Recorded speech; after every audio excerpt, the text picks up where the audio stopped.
Okay, I just want to start off by saying if you want an answer at the end, prepare to be disappointed. There just isn't one. I was an intern at Nickelodeon Studios for a year in 2005 for my degree in animation. It wasn't paid, of course. Most internships aren't, but it did have some perks beyond education. To adults, it might not seem like a big one, but most kids at the time would go crazy over it.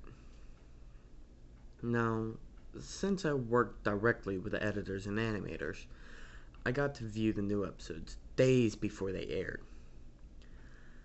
I'll get right to it without giving too many unnecessary details. They had very recently made the SpongeBob movie, and the entire staff was somewhat sapped of creativity, so it took them longer to start up the season. But the delay lasted longer for more upsetting reasons. There was a problem with the Series 4 premiere that set everyone and everything back for several months.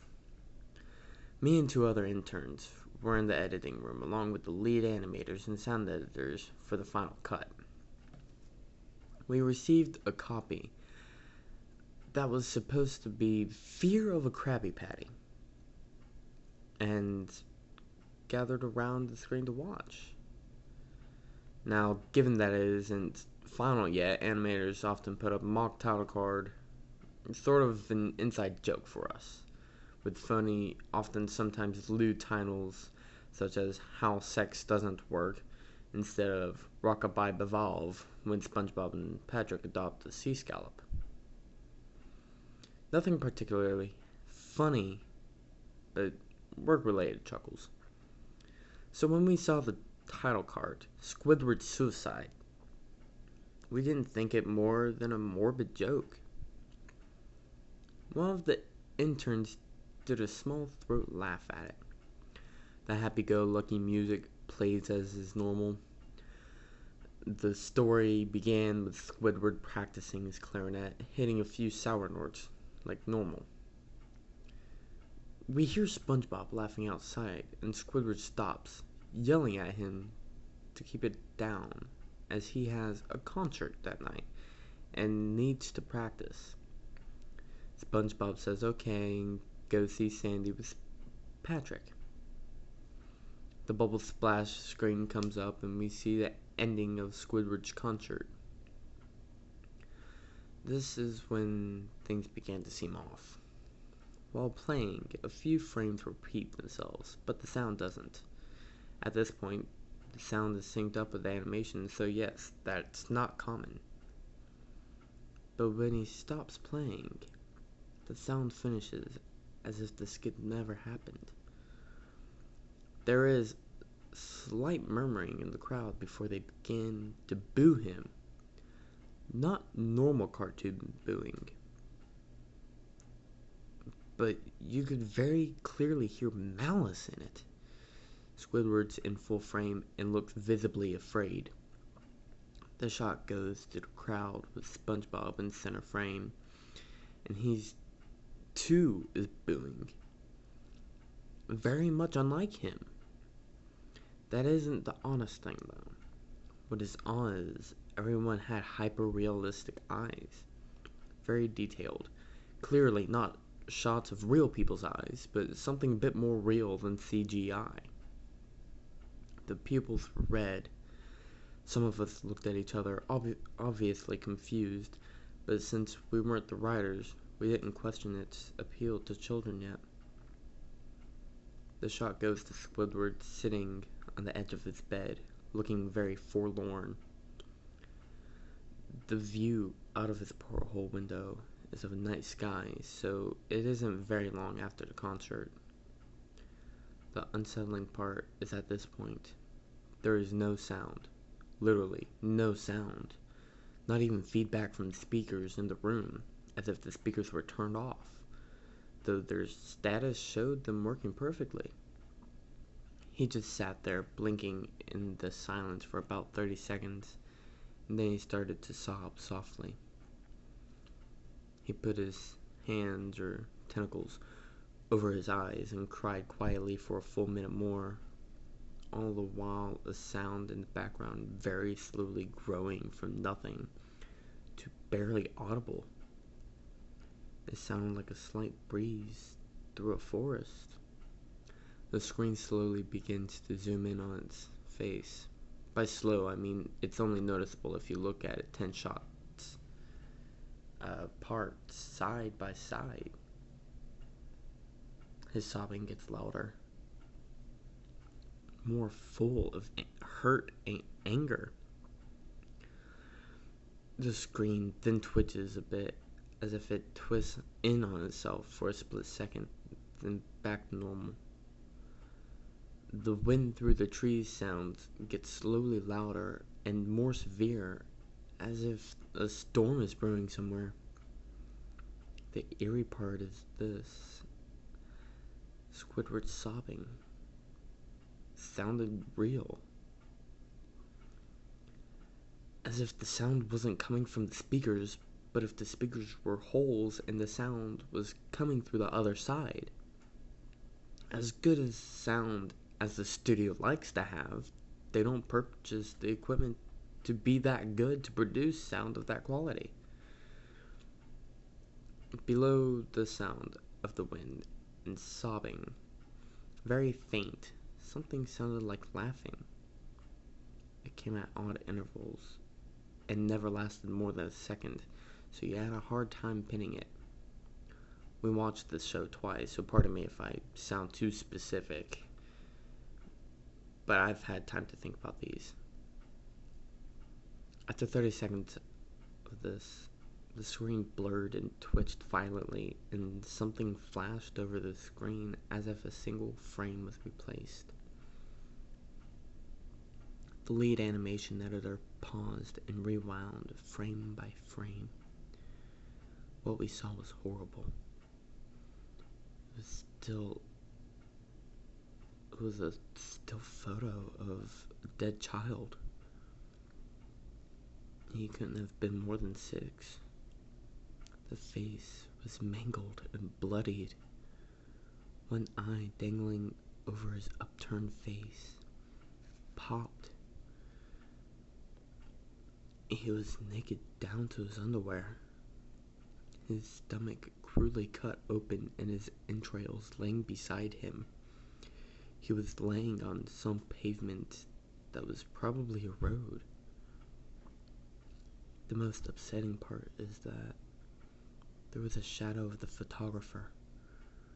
There was no crime tape, no evidence tags or markers, and the angle was completely off for a shot designed to be evidence. It would seem the photographer was the person responsible for a child's death. We were of course mortified, but pressed on, hoping that it was a sick joke. The screen flipped back to Squidward, still sobbing louder than before. In half body and frame, there was now what appeared to be blood running down from his face, from his eyes. The blood was also done in hyper-realistic style, looking as if you touch it, you'd get blood on your fingers. The wind sounded now as if it were that of a gale blowing through the forest. There were even snapping sounds of branches, the laughing, a deep baritone lasting a longer interval and coming more frequently. After about 20 seconds, the screen again twisted and showed a single frame photo. The editor was reluctant to go back. We all were, but he knew he had to. This time the photo was that of what appeared to be a little girl, no older than the first child. She was laying on her stomach, her berets, and a pool of blood next to her. Her left eye was too popped out and popped, naked except for her underpants. Her entrails were piled on top of her above another crude cut along her back. Again, the body was on the street and the photographer's shadow was visible, very similar in size and shape to the first. I had to choke back vomit, and one intern, the only female in the room, ran out. The show resumed. Anyway, about 5 seconds after this second photo played, Squidward was silent, as did all sound, like it was when the scene started. He put his tentacles down and his eyes were now done in hyper-realism like the others were in the beginning of this shot. They were bleeding, bloodshot, and pulsating. He just stared at the screen as if watching the viewer. After about 10 seconds, he started sobbing, this time not covering his eyes. The sound was piercing and loud, and most fear-inducing of all, as his sobbing was mixed with screams. Tears and blood were dripping down his face at a heavy rate. The wind sound came back and showed the deep voice laughing, and this time the still photo lasted for a good 5 frames. The animator was able to stop it on the 4th and back it up. This time the photo was of a boy about the same age, but this time the scene was different. The entrails were just being pulled out from a stomach wound by a large hand. The right eye popped and dangling, blood trickling down it. The animator proceeded. It was hard to believe, but the next one was different, but we couldn't tell what. He went on to the next. Same thing. He went back to the first and played them quicker, and I just lost it. I vomited on the floor, the animating and sound editors gasping at the screen. The 5 frames were not as if they were 5 different photos. They were played out as if frames from a video. We saw the hand slowly lift out the guts. We saw the kid's eyes focus on it. We even saw 2 frames of the kid beginning to blink. The lead sound editor told us to stop. He had to call the creator to see this. Mr. Hillenberg arrived within about 15 minutes.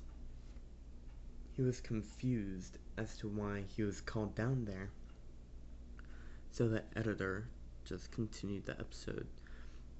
Once the few frames were shown, all screaming, all sound again stopped. Squidward was just staring at the viewer, full frame of the face for about 3 seconds.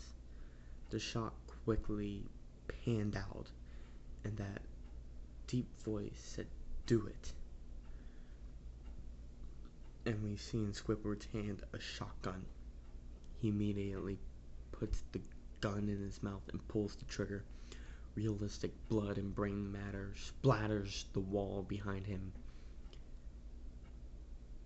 and his bed, and he flies back with the force.